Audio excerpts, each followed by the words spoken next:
গল্প কক্সবাজারের blogger gorilla. কক্সবাজারের সমুদ্র সৈকত, দিনের বেলা সোনালি রোদে চিকচিক করছে বালু। হাজারো পর্যটকের ভিড়ে মুখর চারপাশ।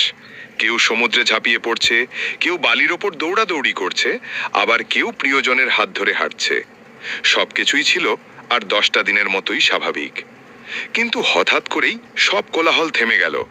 সবার চোখ আটকে গেল একটা দিকে। ভিড়ের মাঝখান থেকে হেঁটে আসছে বিশাল এক গরিলা। তার কালো লোম রোদে চকচক করছে। প্রথমে সবাই ভয়ে আঁতকে উঠলেও অবাক হয়ে দেখলো গরিলাটি কারোর দিকে তেড়ে আসছে না, বরং খুব শান্তভাবে মানুষের ভিড়ের মাঝে এসে 2 পায়ে ভর দিয়ে দাঁড়ালো।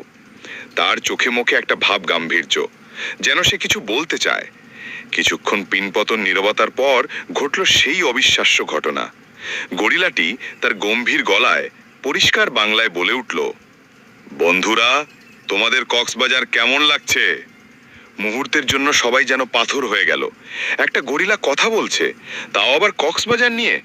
সবার বিস্ময় যখন চরমে, তখন গরিলাটি কোত্থেকে যেন একটা সেলফি স্টিক সহ মোবাইল বের করে নিজের দিকে তাক করে হাসি মুখে বলল, ভালো লাগলে আমার চ্যানেলটিকে ফলো করে দাও আর এই ভিডিওটা শেয়ার করতে ভুলো না। এবার আর কেউ ভয় পেল না। চারদিকে হাসির রোল পড়ে গেল।